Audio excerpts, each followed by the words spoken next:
Hello friends, welcome to trading owner. Friends, आज हम इस वीडियो में थर्मेक्स लिमिटेड के Q4 FY20 और उसके बाद में कंपनी की कॉन कॉल के बारे में डिस्कस करेंगे। दोस्तों, जैसा कि अभी आप अपनी स्क्रीन पर देख रहे हैं, थर्मेक्स लिमिटेड के ये फ्राइडे की क्लोजिंग के रेट हैं जो कि 751.90 पर बंद हुआ है और ये 3.38% बढ़ करके बंद हुआ है। यहाँ पर मैं कंपनी के बारे में बताऊं कि कंपनी इंजीनियरिंग कंपनी है, टर्नकी प्रोजेक्ट्स लेती है, पावर प्लांट, केमिकल प्लांट्स और कई तरह के प्लांट्स में इनकी एक्सपर्टीज है, साथ में कंसल्टेंसी वर्क भी देते हैं। जहां तक इसके रिजल्ट की बात है, इन्होंने 18 जून को यानी कि थर्सडे को रिजल्ट डिक्लेयर किया था और ये रिजल्ट काफी ज्यादा खराब थे। ये रिजल्ट इतने खराब थे कि इनकी रेवेन्यू 36% से ज्यादा कम हुई थी इस क्वार्टर में, और साथ में इनका जो प्रॉफिट आफ्टर टैक्स था वो लगभग 69% से ज्यादा गिर गया था। तो इसके बावजूद भी ये कंपनी के शेयर नहीं गिरे। उसकी वजह थी कि इन्होंने एक कॉन कॉल रखी 19 जून को यानी कि फ्राइडे को, और फ्राइडे को ही आप ये देख रहे हैं कि किस तरह से कंपनी 3.38% ऊपर जाकर के बंद हुई है। तो इससे ये पता चलता है कि एक अच्छा मैनेजमेंट यदि है और वो भरोसा दिलाता है अपने इन्वेस्टर्स को, शेयर होल्डर्स को, तो वो कंपनी के शेयर्स अच्छा परफॉर्म करते हैं। तो ये एक अच्छी समझदारी होती है कि यदि इस तरह के कंपनीज में इन्वेस्ट किया जाए।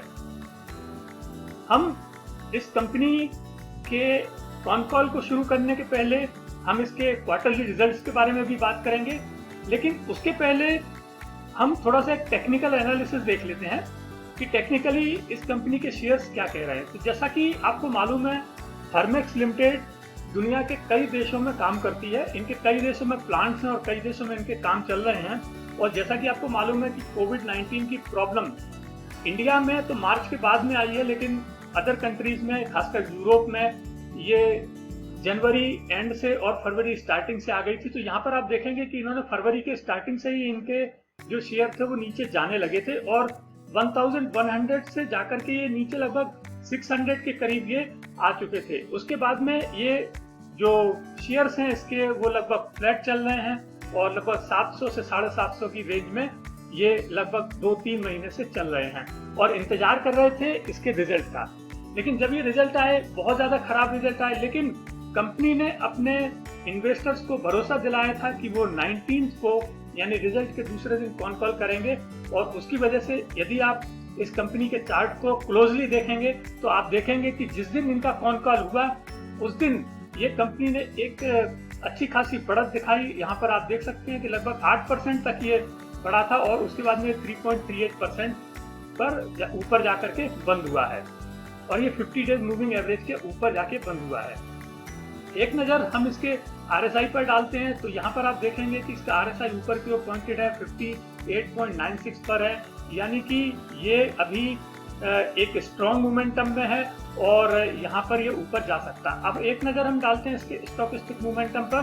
तो जैसा कि आप देख रहे हैं, यहाँ पे स्टॉकिस्टिक मोमेंटम 26.22 पर है और ये ऊपर की ओर पॉइंटेड है और ये ऐसा शो कर रहा है कि जैसे कि ये मोमेंटम बॉटम आउट हो गया है इस कंपनी का और अब ये मोमेंटम नया बन रहा है ऊपर की ओर। तो ये कंपनी में यदि इस मैनेजमेंट का जो कॉन कॉल है, यदि उसका असर सही होगा जैसा कि लग रहा है फ्राइडे के रेट से, तो शायद ये कंपनी ऊपर की ओर जा सकती है।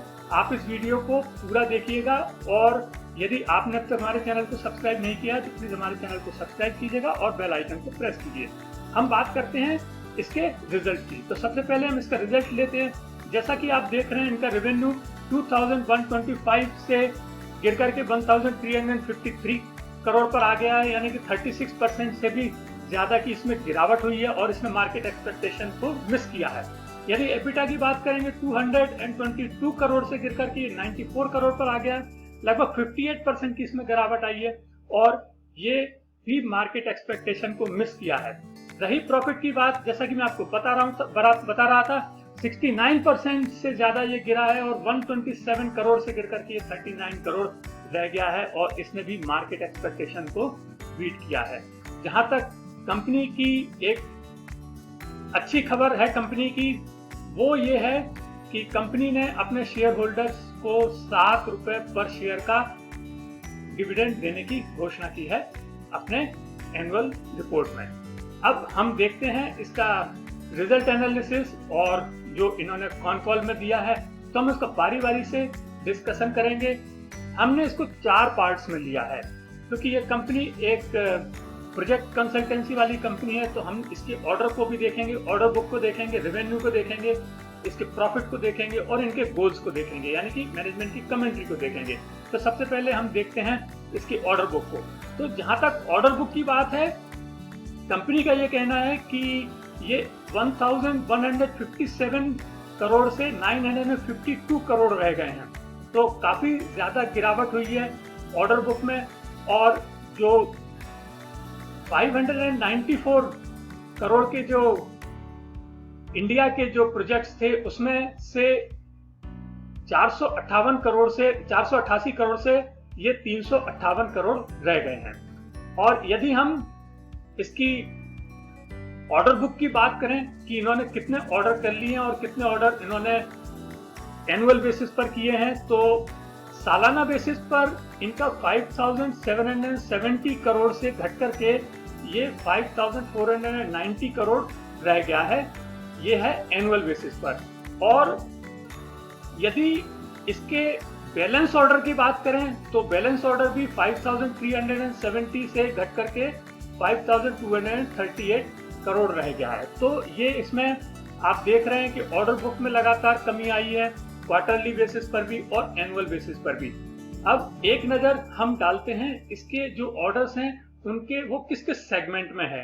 तो यहाँ पर इनका जो ऑर्डर है, टोटल ऑर्डर है 5498 करोड़ का जो FY20 का था, उसमें एनर्जी सेक्टर जो था वो सबसे बड़ा था 3280 करोड़ का, एनवायरमेंट का था 1777 करोड़ का और केमिकल का था 441 करोड़ का। इसी तरह से जो इनकी ऑर्डर बैलेंस है वो 5238 करोड़ की थी, उसमें से एनर्जी सबसे ज्यादा थी 3557 करोड़, एनवायरमेंट था 1601 करोड़ और केमिकल था 80 करोड़।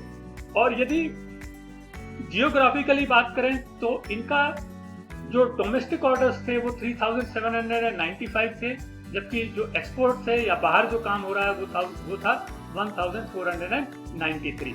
तो ये इनकी ऑर्डर बुक की पोजीशन है। आप देख सकते हैं कि क्वार्टरली और एनुअली इसमें काफी ज्यादा कमी आई है और इसी की वजह से इनका रेवेन्यू और प्रॉफिट भी डाउन हुआ है। अब हम देखते हैं इसका रेवेन्यू पार्ट। जैसा कि हम देख रहे हैं रेवेन्यू, तो रेवेन्यू में इनका Q4 का जो रेवेन्यू है वो 2126 से 1354 करोड़ रह गया है। इसके पीछे इनका ये कहना है कि ये कोविड की प्रॉब्लम रही है। साथ में इन्होंने ये बताया है कि जो वर्क इन प्रोग्रेस है उसमें जो मटेरियल है वो लगभग 400-500 करोड़ का मटेरियल लगा हुआ है जो कि रियलाइज नहीं हो पाया है। तो यदि हम 1354 में 400 भी जोड़ लेते हैं तो 1754 करोड़ हो जाता है। तो यहाँ पर जो गिरावट दिख रही है लगभग 800 करोड़ की, वो आप कह सकते हैं कि 800 करोड़ की ना रह करके 400 करोड़ की रह जाएगी। तो ये फायदा होता है कॉन कॉल करने का, मैनेजमेंट किस तरह से अपने रिजल्ट्स को अपने शेयर होल्डर्स को समझाते हैं। अब हम देखते हैं इसके प्रॉफिट पर। तो यहाँ पर आप प्रॉफिट देखेंगे, प्रॉफिट कंपनी का जो प्रॉफिट बिफोर टैक्स है वो 500 करोड़ से 375 करोड़ रह गया है। और इसी तरह से इनकी जो ट्रेजरी इनकम है वो निगेटिव हो गई है 24 करोड़, इस तरह से इन्होंने ये बताया है। तो मेन जो बात है वो है इनकी प्रॉफिट जो है 500 करोड़ से नीचे आकर के, और वो हो गई है 375 करोड़। अब हम चलते हैं इनके गोल्स की। कंपनी अपने गोल को क्या सेट किया हुआ है। जहां तक कंपनी का ये कहना है कि उन्होंने लगभग 5300 करोड़ के जो कैरी फॉरवर्ड ऑर्डर हैं उनको वो लेंगे, और इनका ये कहना है कि जो भी सिचुएशन बनेगी उसमें कंपनी अच्छा काम करेगी और Q1 FY21 तक जो है प्रॉब्लम खत्म होगी। यानी कि कंपनी खुद अपने इन्वेस्टर्स को बोल रही है कि थोड़ा सा इसमें वक्त लगेगा, लेकिन कहीं पर भी सिचुएशन हाथ से गायब नहीं है। अब एक नज़र कंपनी के और भी मैनेजमेंट कमेंट्री पर हम डालते हैं। तो यहाँ पर कंपनी ने ये कहा है कि जो इंडिया में जो फैक्ट्रीज थी उनमें शटडाउन रहा है। इसके साथ साथ इनकी डेनमार्क, पोलैंड और जर्मनी में इन्होंने अभी ऑपरेशन शुरू कर दिया है। और जो इनकी केमिकल फैक्ट्रीज थी वो मिड अप्रैल से लगभग 40 to 55% की कैपेसिटी पर काम कर रही हैं। और उन्होंने ये कहा है कि जितनी भी थर्मेक्स की फैक्ट्रीज हैं वो अभी 25 से 50% कैपेसिटी पर ही काम कर रही हैं। अब इस चीज को हम ये जो ऑपरेटिंग पार्ट है एक्चुअली, तो ऑपरेशनल पार्ट में कंपनी ने अपने फोन कॉल में 3 तरह से डिवाइड किया है। और ये 3 तरह से इन्होंने इस तरह से डिवाइड किया, लेबर, रॉ मटेरियल और वर्किंग कैपिटल। तो हम भी इनको इसी तरह से लेते हैं। सबसे पहले लेते हैं हम लेबर।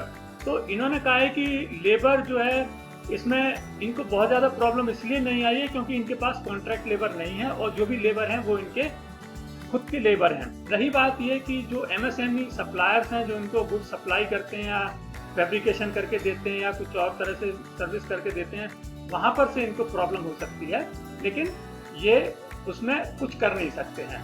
ठीक है ना। अब इसके बाद में रॉ मटेरियल की यदि बात करें तो कंपनी का ये कह रहा है कि जो इनका जो रॉ मटेरियल है वो पूरी तरह से है, किसी तरह की कोई शॉर्टेज नहीं है।